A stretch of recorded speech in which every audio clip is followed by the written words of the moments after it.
Hello, everybody. Welcome to Answers from an Actuary. We have a very special guest today, Shang Xu. He is a very young FSA with an amazing career. Shang works for Milliman now, and he was able to complete his college degree in 2.5 years and graduated with 7 exams under his belt. Obviously, this is a very unique situation and not everybody can do this, but Sean is going to share with us today maybe some of his tips and tricks of how he prepared for exams, what he loves about the profession, and also what you too can do to be successful in your actuarial journey. So, with that said, I am going to let him talk about himself. But before we get to that, I want to make sure that everybody knows there is a Q&A button at the bottom of your screen, and it has a little interrogation mark. So if you can put your questions in there for him, we will answer them in the order that they were received. You will not be able to ask questions verbally on camera, but you can enter any question you have in there. And as I said, we will answer them in the order in which they are received. So Sean, can you introduce yourself and talk to us a little bit about you? Yeah, sure. So my name is Sean, as Marta had mentioned. I went to school for mathematics because in high school, even though I went to a very rural high school, I did fall in love with mathematics and I wanted to do more with it. So freshman year of college, I went to the University of Missouri where I discovered they had an actuarial program. And I learned about, these exams you have to take to become an actuary. Back then, not knowing much of it, as a naive freshman, I taught myself the syllabus for P using online resources, and I took it. Just wanted to give it a try, and fortunately, I was able to pass. And that taste of victory really kept me going, and I did more research about it, and I learned usually around that time if you have 2 exams, which I know for today's day and age, that bar has been raised to about 3. If you had 2 exams back in the time I was in college, you can pretty much secure an internship. So then I looked around for resources at my university for my second exam. Around the same time, when I passed my second exam, I was in a talk where another actuary came and speak to us. He was a retired CEO of a Fortune 500 company, and he shared his story with us, where he said back when he was studying his math PhD, he wanted to become an actuary, and he took a risk where he took a lot of exams during his grad school years, and he said the risk paid off for him. And he encouraged everyone in the audience to focus on the exams when they were in college, if you can, and so which will allow you to focus on more meaningful things like becoming an expert in an area after you're out of college. His words really stuck with me, and based on his advice, I kind of just took off with exams that following year. And that led me to passing 6 of my 7 exams I had as an undergrad. A unique situation happened, which I'm sure many of you are aware. In 2020, the pandemic hit us, and during the onset of the pandemic, no one really knew how long this was going to last, what was going to happen. And at the time, the universities were going all remote. So I was hesitant to return to university and finish the rest of my university time, either in a dorm room doing online classes or in my apartment. So with that, I took another risk where I decided to graduate early, given the uncertainty of remote classes, and I got a return offer for my internship the summer before and started my full-time career. So that is the quick rundown of my college experience and my how I started my professional career. Well, that's great because it ties with our first question. What motivated you? How did you manage both actuarial exams and college work at the same time? So I think part of what really helped was I enjoy mathematics. So in the prelim exams, there's a lot of math intensive topics that I either enjoyed or I had read about it elsewhere. I've learned about it in my other classes. So there was the synergy there. And then The other part was my university was very supportive of my actuarial career endeavors, and my department was fairly flexible with, letting me giving me time off to go take exams or go to interviews. Even sometimes you might conflict it with certain activities like a midterm or things like that. There was a also I think there were also a lot of good resources back then, as there still are, where I was able to leverage the college university libraries, various free resources online, such as the SOA sample questions, to really get myself situated and grounded in what I'm about to embark before really starting fully committing to the exams. Great background. Sorry. I don't have any questions, but please make sure that you enter them in the Q&A. We have a limited amount of time, and I want to make sure that anybody who has questions has the chance to get them answered. Lena wants to know if you could give your younger self advice, what tips would you give yourself for overcoming the challenges up ahead while working beyond doing well on exams? So I think one thing I would probably tell my younger self to do better on is there are really two sides of the scale. One is the exam, one is the experiences from internships. The path I took, I only had one internship coming out of college, and that's the second summer I had in college. If I were to, do it all over again, I would probably try to get more internships. My first summer, the by the time I learned about internships, it was already too late. It was March, and most companies finish their recruiting by December, so I did not have that exposure to the industry as early as I probably could have. I went to school with students where they had four internships over the 4 years of university, and that really, to me, that is one way of doing it, getting that experience level up as well. So our next question is, I've heard that having too many exams before graduating college can impede one's ability to secure a full-time job post-graduation. What are your thoughts on this notion? So I think in general, that is, I would not disagree with that statement because the more exams you have, the more likely your starting pay will be. And from an employer perspective, that is a bigger risk they're taking. They're paying more for, something they are not really sure how well you're going to do and how that's going to translate to their future productivities. But I will say though, it is very case by case specific. Like I mentioned before, it is a risk I took. So I took on this risk knowing that I might be in a position where this could jeopardize me. But I think how I mitigated this risk was I had a very successful internship where I was able to connect with my colleagues and my supervisors who I was able to demonstrate to them that I am not just all exams, I can also get the work done. And that really helped them um, batting for me. And they were, supporting me. And they were the ones going into the company justifying why this is a risk they're willing to take. Because once you have that personal connection from the professional experiences on top of your exams, that risk becomes less of a risk and more actually works in your favor because companies, they actually do like people who are fast at taking exams and who are able to successfully pass exams. So you can be a credentialed actuary sooner and work on projects for them at a full-time capacity post exams. Good. We have two questions.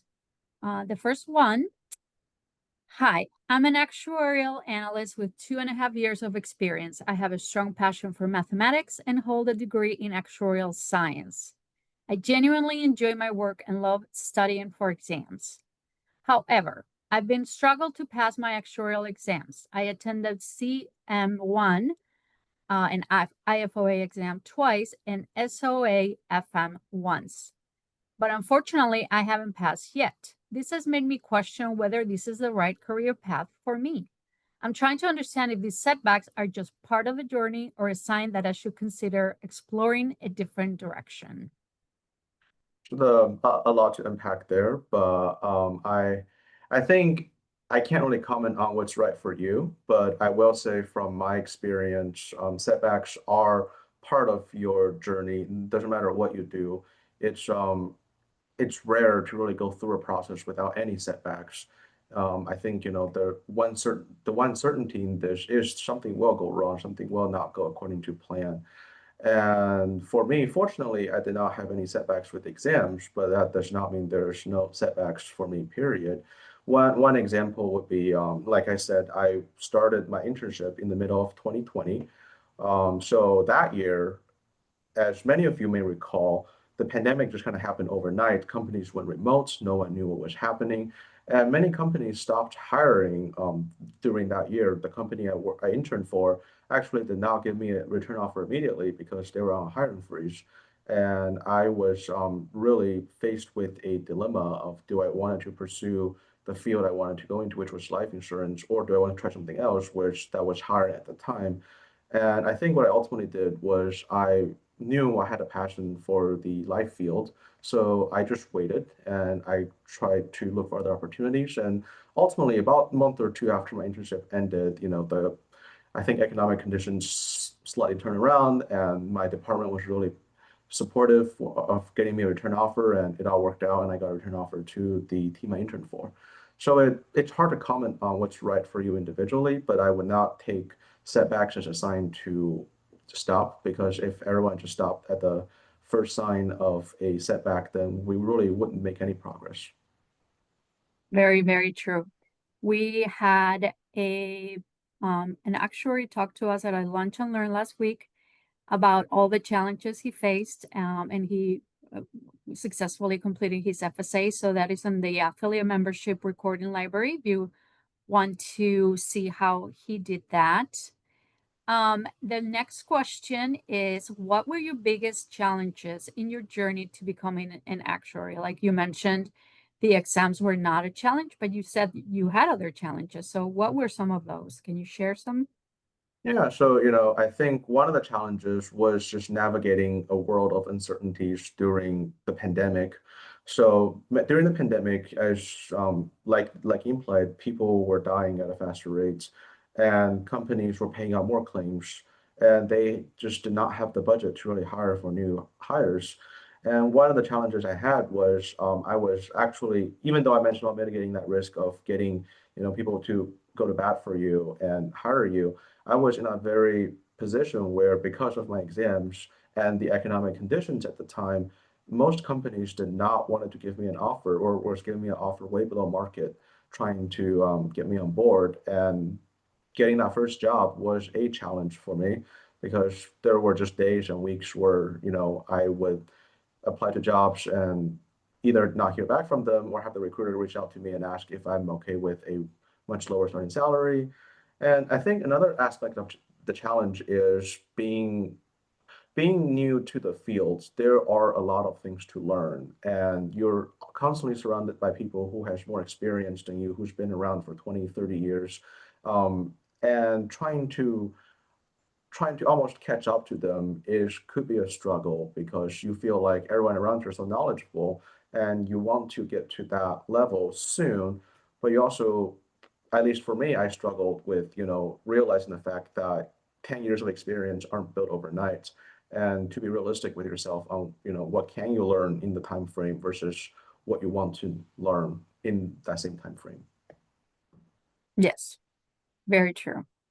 William wants to know, I just finished my undergrad degree, but I didn't find any internships during my school time.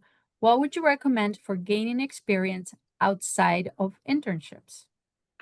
So that is a great question, and I think the unfortunate reality is it gets more and more competitive these days, where you kind of have to start thinking about these things early on, like your first or second year in your undergrad.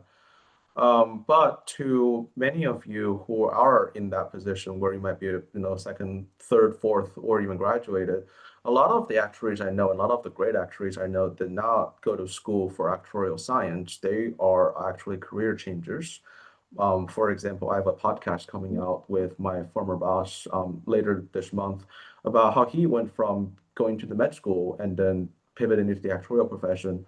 Some of the colleagues I've worked before, started out as high school teachers, engineers, quants, and just from all sorts of background. So I think if you truly think actuarial science is your passion and you want to get into that field, your first job doesn't have to be an actuarial analyst job. One of my good friends, she's a health actuary. She started as a data analyst in the middle of '08, another financial crisis. So I think it's really important to get a job, get your foot in the door, maybe, an actuarial adjacent role, perhaps, like an analyst in an insurance company. And then once you have some professional experience, you can then leverage various rotational programs companies have, or it'll be easier to find a job that'll get you in the door to become, get that entry level actuarial job you want. That's very interesting. Um, I think we don't have any questions coming in yet, but I'm very I'm glad that you mentioned the career changers because it is true that a lot of our members come from they start out in other STEM careers and then they change. So it's important that we acknowledge that not everybody has the same journey to their credentials. We have another question. As a recent immigrant to Canada, I'm currently focusing on upskilling and preparing for actuarial exams. While my ultimate goal is to become an actuary, I'm also exploring related roles that allow me to build transferable skills. What kinds of roles, underwriter, analyst, or data analyst, would you recommend for someone in my situation? Do you think pursuing a certification in underwriting or a similar field is a smart interim step while working toward actuarial credentials? Additionally, what strategies or resources can secure relevant opportunities in the Canadian job market as a newcomer? So unfortunately, I am in the United States, so I can't speak too much on the Canadian market or, the dynamics there in general. I will say with the career path comment, everyone has a different path. Everyone has a path that works for them that might not work for others. I think the path I took was I took a more focused path where I kind of went all in on the actuarial route and kind of, just went really, really all in. I didn't really leave myself any plan Bs. Um, that worked well for me, may not work well for others. Um, I can't also really speak to the other roles since I've really worked in actuarial related capacities. I don't have any experience in non-actuarial roles besides the one summer research I did in university. But I think if you know that's what you want, you probably have a better knowledge and insight into what's best for you than I can ever opine on. But I would encourage you, to not stop pursuing, like you said, building various skills. And you never know when things might come in handy. Maybe actuarial isn't something you really enjoy after a couple of years. And if that's what you want, don't let anyone else stop you. Very, very, yeah, never give up. Stacy is a career changer and she wants to know, do you have tips for career changers regarding what they should do to be ready to get hired as an actuary? I have been a private math and science tutor for 15 years and have a BS in math. So I think based on my conversations with various career changers, the couple things they have in common for their success is one, they were able to demonstrate that they can pass exams to their potential employers. I think as a career changer, you already have the experience part down because you have worked in some capacities before. Now, I understand that market is much more competitive these days at the entry level. But if you can demonstrate that you have the ability to pass an exam, I think most companies they want to see at least one exam pass on your own before they start treating you like a serious actuarial candidate. So that definitely helps. And I think the other thing is even if you don't have any relevant insurance experience, one thing if you can demonstrate is your ability and willingness to learn new things, that will also go a long way. I had many conversations with my managers and leaders in that where we were talking about different things that get interns hired, and that seems to be the recurring theme is the willingness and ability to learn on your own. Hope that helps. Yeah, now I can't opine too much on the career changing aspect just because I never really went through that route myself. Stacy, we have several Lunch and Learn webinars with career changers in our digital library. You might want to watch some of them. They have very interesting insights into how they did that change.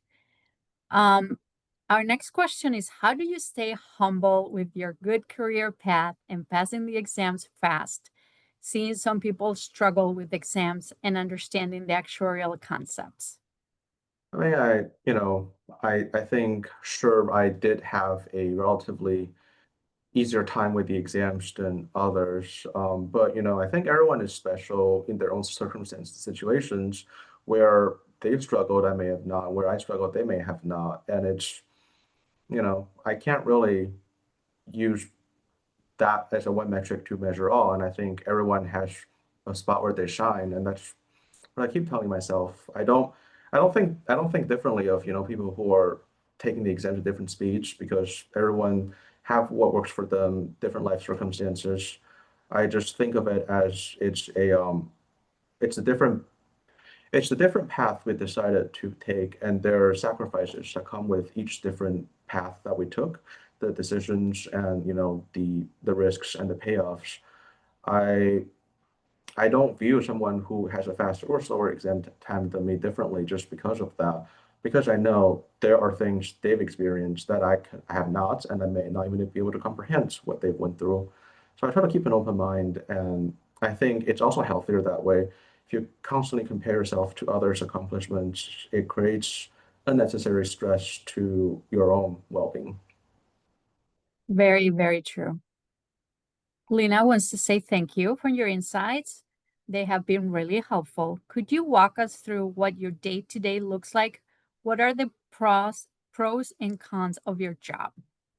Sure. So I'll start off by saying a caveat is I have my, because of my exam track, I don't really have as much entry-level day-to-day experience as some of the other folks may have, just because by the time I was 1 year into my professional career, I was working more or less on live transactions, and those are not your typical entry-level roles.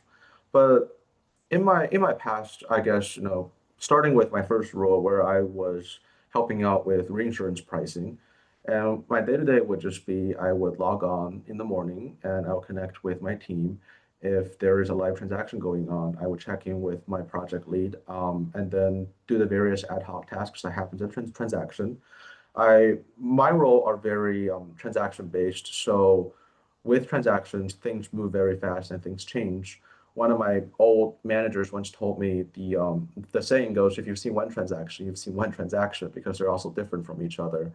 And so a lot of collaboration, a lot of teamwork, a lot of solving problems with pressuring timelines because you either need a deliverable by X dates or something is very time sensitive.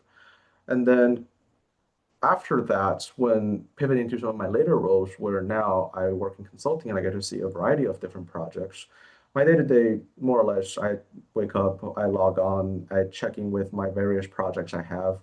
And then some projects, such as valuation based, it's slightly more predictable. You kind of know what you are doing. We need to deliver by then.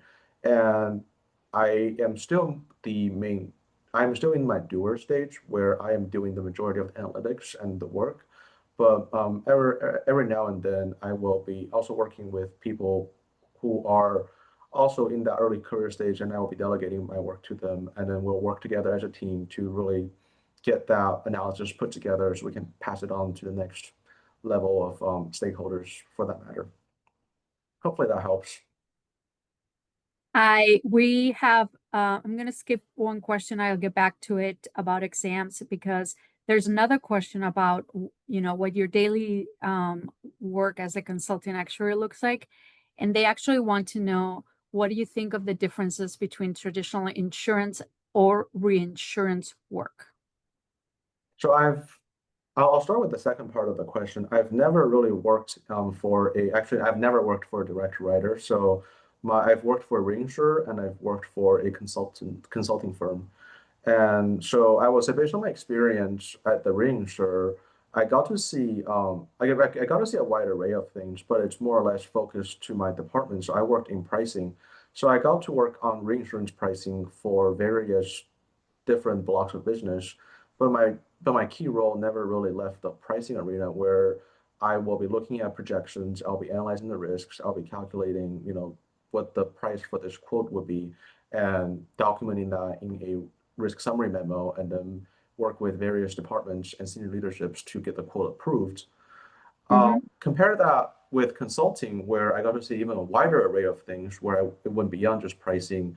I certainly have worked in pricing capacities, advisory on big M&A projects, but I also got to see things I wouldn't have seen just in a pricing role, such as valuation work, um, year-end reporting, various reviews, regulatory adjacent reviews for the mutualized blocks.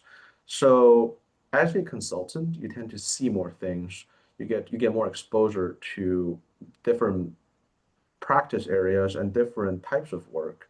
Whereas for a reinsurer, you get to see a moderate amount of things, but it's more or less focused in that general department. And based on what I've heard from direct companies, you get to work in a very focused, very specific path, whereas you might be on a pricing department for a term life block, for a term life business, and that is what you'll be spending all of your time doing. You'll become the absolute expert in that one term block business for the company, but you will not if you stay in that role, you will not get as much exposure to the other things. So I think the spectrum kind of goes, the more direct you are, the more focused into one area where, or at least based on what I've heard. And then on the other side, you have the consulting firm where it's a very wide area of things. And then somewhere in the middle is that reinsurance experience where you get some level of exposure, but also some level of focus. Wonderful. We have two more questions that we probably, I'm not sure we're going to have time for more than that, but what did your exam study schedule look like? How long did you give yourself to study before you took an exam? How many hours a day? How many days a week? So yeah, this is one of my favorite things to talk about actually, because the answer actually surprises people quite a bit. One thing I tell my friends is, the week before the exam, the day before the exam, I don't do any studying because if by then you need to study, you're not really ready. But that's well, that's more or less a joke. But I think for me, what I realized early on is if you study just for the sake of passing, it is a very exhausting method of studying. Instead, if you study for the sake of gaining knowledge and really mastering the material, passing just becomes a natural consequence. And one example for that might be if you look at let's say exam P, for example, exam P has a lot of heavy math materials. It can be very daunting. And if you just look at the syllabus and you just grinded questions on every single topic. Sure, after you've done, 2,000 questions, making up numbers here, you probably have seen every single trick there is, and you can probably just, by muscle memory, force yourself to pass an exam and get the minimum pass mark. And I think another way of looking at it is looking at the syllabus and really ask yourself, what is the SOA wanting me to take away from this exam? And then from that, you can then go, okay, so here are the big ideas. Now, from these big ideas, which ones are the ones that require technical difficulty? Which ones are the ones that are just purely conceptual? And by just doing that exercise alone, I think you can cut down, 20 to 30% of unneeded study time just trying to make sense of everything. And towards the end, once you've gone through the whole material, you will then realize a lot of the things are interconnected in some ways. Once you've mastered one, you've kind of also mastered the others. And yes, it comes with practice. It comes with various, drill problems. But it's not all about just doing X hours of studying or X number of questions. It's really, to me, what worked was figuring out the big ideas and see how they tie with each other. And then just then fill in the gaps with what technical formulas I need to know for this specific concept. And it just all come together. And with that, it led me to being very successful with understanding the concept. Then on an exam, I know, okay, this question is asking for X, which, based on this concept, here are the natural ways of going at it, and then just make sure I don't goof up on my formulas. And that's kind of how I got through my exams the way I did.